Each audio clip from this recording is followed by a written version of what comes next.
ఉద్యోగులకు రాష్ట్ర ప్రభుత్వం దసరా కానుక ఇవ్వాలని అనుకుంటున్నది. పెండింగ్లో ఉన్న 4 డిఏలలో 2ంటిని క్లియర్ చేయాలని భావిస్తున్నది. నవంబర్ 1 తారీఖున అందుకోబోయే అక్టోబర్ జీతంతోనే ఈ అమౌంట్ కలిపి ఇవ్వాలని అనుకుంటున్నది. ఈ మేరకు ఆర్థిక శాఖ కసరత్తు చేస్తున్నది. 2 డిఏలను క్లియర్ చేస్తే సర్కారుపై 300 కోట్ల రూపాయలు భారం పడుతుందని ఆఫీసర్లు ప్రాథమికంగా అంచనా వేశారు. అయితే గత బీఆర్ఎస్ ప్రభుత్వంలో జూలై 2022 నుంచి డిఏలు పెండింగ్లో ఉన్నాయి. 5వ డిఏ సైతం రాబోతున్నందున ఇంకెలాంటి ఆలస్యం చేయకుండా ప్రస్తుతం ప్రభుత్వానికి ఉన్న ఆర్థిక వనరుల లభ్యత మేరకు కనీసంగా 2ంటినైనా విడుదల చేయాలని సీఎం, డిప్యూటీ సీఎం చర్చించుకుని డెసిషన్ తీసుకోనున్నారని తెలుస్తున్నది. ఉద్యోగులకు దసరా కానుకను ఇవ్వడానికి ప్రభుత్వం సిద్ధమవుతున్నది. పెండింగ్లో ఉన్న 4 డిఏ, కరువు భత్యం లలో 2ంటిని క్లియర్ చేయాలనుకుంటున్నది. నవంబరు 1 తారీఖున అందుకోబోయే అక్టోబర్ జీతంతోనే ఈ 2 డిఏల అమౌంట్ను కూడా కలిపి ఇవ్వాలనే చర్చలు సెక్రటేరియట్లో జరుగుతున్నాయి. ఆర్థిక శాఖ కూడా ఈ మేరకు కసరత్తు చేస్తున్నది. ఒక్కో డిఏకు ఎంత భారం పడుతుందని, 2ంటికి కలిపి అదనంగా ఎంత కేటాయించాల్సి వస్తుందనే లెక్కలు ఆఫీసర్లు వేస్తున్నారు. గత ప్రభుత్వంలో జూలై 2022 నుంచి డిఏ, కరువు భత్యం లు పెండింగ్లో పడ్డాయి. 5వ డిఏ కూడా రాబోతున్నందున ఇంకెలాంటి ఆలస్యం చేయకుండా ప్రస్తుతం ప్రభుత్వానికి ఉన్న ఆర్థిక వనరుల లభ్యత మేరకు కనీసంగా 2ంటిని విడుదల చేయాలనే దిశగా ఆలోచనలు జరుగుతున్నాయి. సీఎం, డిప్యూటీ సీఎం చర్చించుకుని నిర్ణయం తీసుకోనున్నారని తెలుస్తోంది.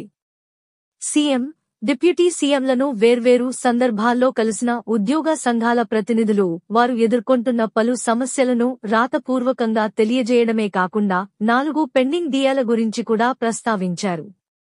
గత ప్రభుత్వంలో ఉద్యోగులకు నెల జీతం ఎప్పుడొస్తుందో తెలియని అయోమయ పరిస్థితులను మానవతా దృక్పథంతో అర్థం చేసుకున్న రాష్ట్ర సర్కారు మార్చి నెల నుంచి క్రమం తప్పకుండా పేమెంట్ చేయాలని నిర్ణయం తీసుకుని అమలు చేస్తున్నది. రిటైర్డ్ ఉద్యోగుల పెన్షన్ కూడా ప్రతి నెల 1 తారీఖునే జమ అవుతున్నది.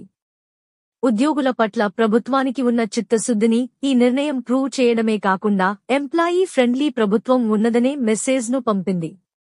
దీనికి కొనసాగింపుగా ఉద్యోగులు దీర్ఘకాలంగా ఎదురుచూస్తున్న 2 డిఏలను జూలై-డిసెంబరు 2022, జనవరి-జూన్ 2023 విడుదల చేయాలనుకుంటున్నది.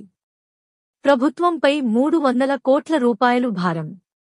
రాష్ట్రంలోని లక్షలాది కుటుంబాలు ఉత్సాహంగా జరుపుకునే దసరా పండుగ కానుకగా ఈ ప్రకటన చేయాలని భావిస్తున్నది. జూలై-డిసెంబరు 2022, జనవరి-జూన్ 2023 డిఏలను 3.64% చొప్పున గత ప్రభుత్వం ప్రకటించింది.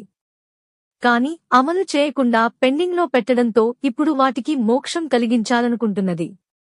బీఆర్ఎస్ సర్కార్లో డిఏలకు నోచుకోలేకపోయిన ఉద్యోగులు కనీసం ఇప్పుడైనా సాకారమవుతుందే మోననే ఆశతో ఉన్నారు.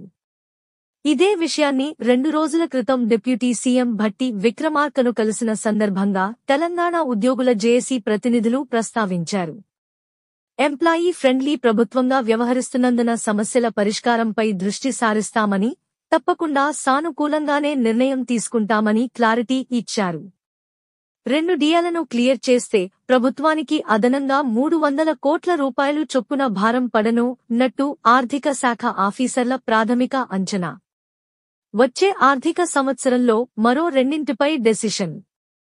ఇప్పటికే ఉద్యోగుల శాలరీలు, రిటైర్డ్ ఎంప్లాయీస్ పెన్షన్ల కోసం దాదాపు 4,800 కోట్ల రూపాయలు చొప్పున ప్రతి నెలా ఖర్చు చేస్తున్న ప్రభుత్వం ఇప్పుడు 2 డిఏలను క్లియర్ చేసి వచ్చే ఆర్థిక సంవత్సరంలో మరో 2ంటిపై నిర్ణయం తీసుకునేలా ఆలోచిస్తున్నది.